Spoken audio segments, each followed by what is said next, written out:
What up, is Marcus? I have Jackson. We have championship week. Championship week. Say touchdown. Touchdown, baby. Touchdown, baby. See, we've been practicing, right? We don't watch football at all. I mean, you can tell clearly by that we do not watch football. We have must starts. We have Justin Fields against Detroit. We have Patrick Mahomes, Josh Allen. Even you could probably say that Dak Prescott is in kind of that situation. Tennessee is kind of out of it, though. So Jaguars, you're going to have Trevor Lawrence against Houston. These are pretty much must-start players. Jackson, you want to go run around for a little bit, and then maybe you can come back? So if you hear destruction in the background or him going after wrapping paper, which we're going to have to pause that. No, we did not hide the wrapping paper all yet. Say hi. No, he doesn't want to say hi. We're going to be doing some other quarterbacks that you might be up in the air about. Justin Herbert was just horrendous, fantasy football-wise, at least, against against the Colts. I wanted to say Tennessee, but he plays it was the same division. He plays the Rams. The Rams, we just saw them destroy Denver, but Denver is a complete dumpster fire.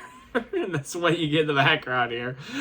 So Herbert is somebody that I'm okay. He's gone 2 consecutive games without a touchdown pass. I feel like this is going to be the change. I think I'm going to predict 2 touchdowns at least against the Rams, and I think the Rams are actually going to put up a little bit of points against the Chargers versus when the Colts did not. So if you're looking at your options, I think Mike Williams has a good game, Keenan Allen has a good game, Austin Eckler has a good game. These are players that you want to play. What are you doing, buddy? Aaron Rodgers.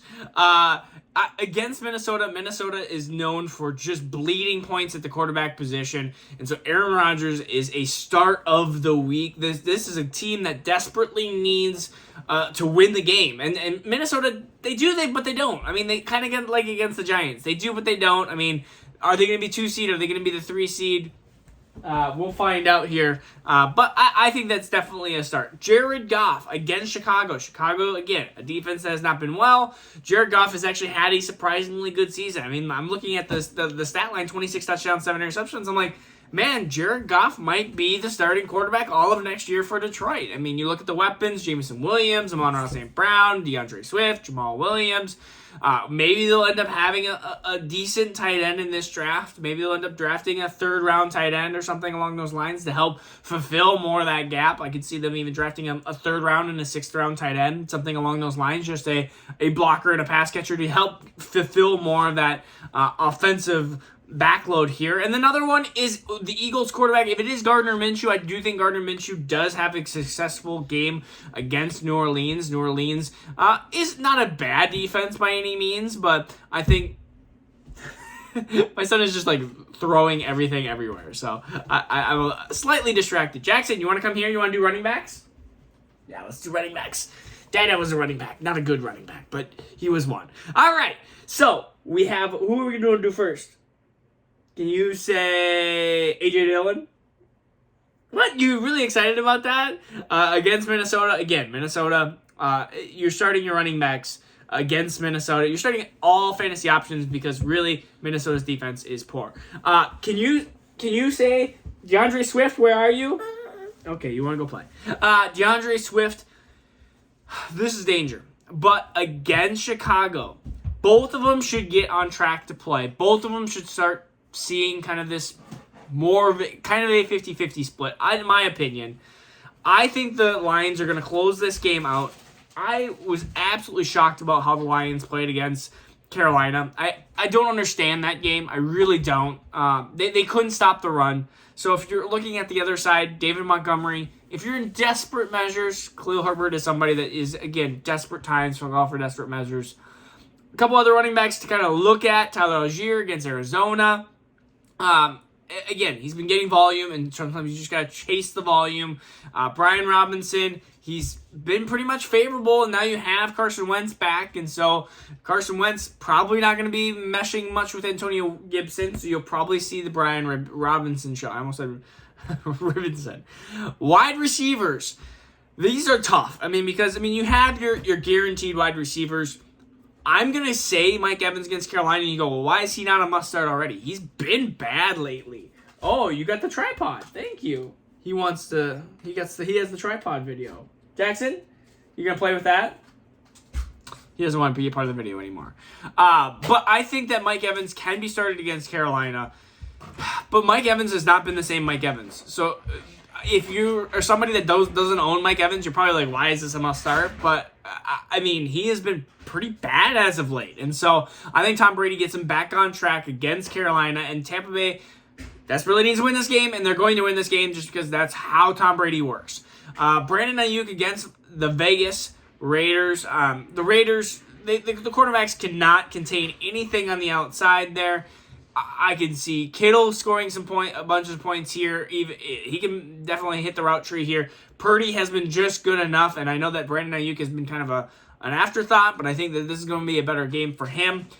Broncos wide receivers Judy, Sutton, both startable. Again, because of the matchup, they fired their coach. I think that's going to give them not even more momentum, not even more. I think they're just going to actually try. I think if they can actually try, I think you're going to have a team that has to put up some points. And I think Sutton, I could see the Broncos losing 35-14.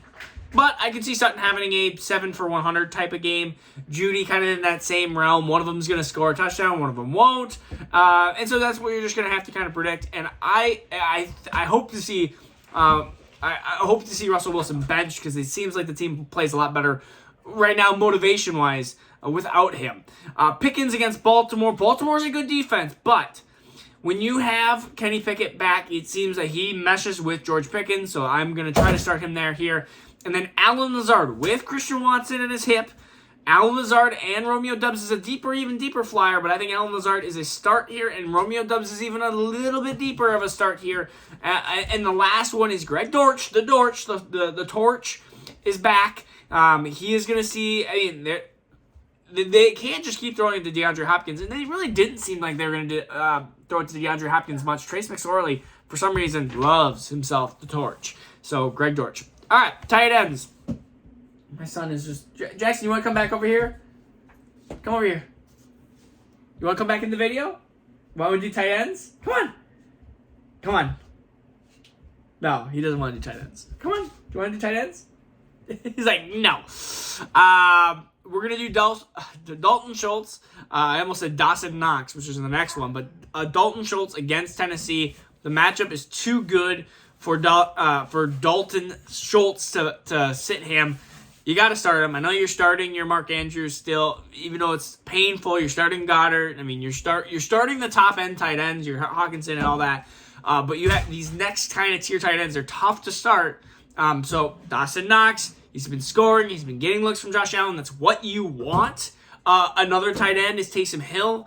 He stays in this hybrid type quarterback rushing role, and so he's valuable. He gets touches, and he's not going to give you a 0 for 0. He'll get you 5 rushes for 20 yards, and that's still 2 points, and then he might get something receiving. He might get something throwing, and so that is why Taysom Hill is kind of this cheat code here. And then Cade Otton has been actually putting up some good points as of late. Tom Brady loves his tight end. I think in this type of matchup where Tom Brady needs to absolutely play, I think that this is a good matchup for Mr. Cade Otton.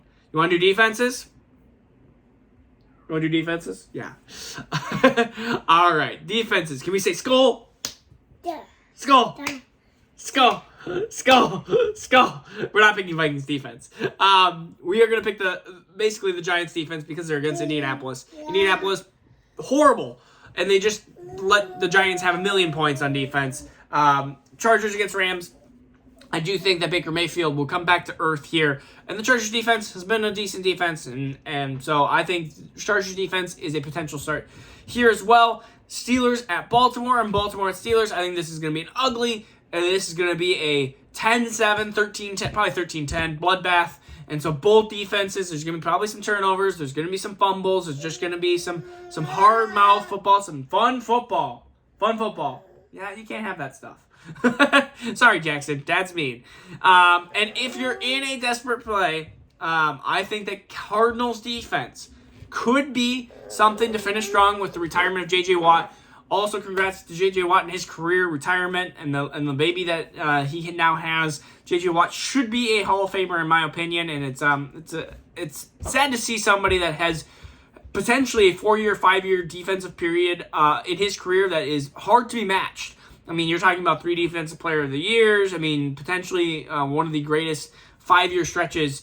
Only downed because of injury, basically, in his career. Aaron Donald has something to potentially say about it over his last 5-6 years as well, but it's been pretty incredible what J.J. Watt has done, and I always loved watching the Hard Knocks when he absolutely destroyed his own team, and just, man, I'm probably going to go watch that video right now. Just because I need to get pumped up. All right, this is Marcus Nice Dip Football Dads. Peace out. Good luck on your championships. We're going to do sits of the week tomorrow. Good luck.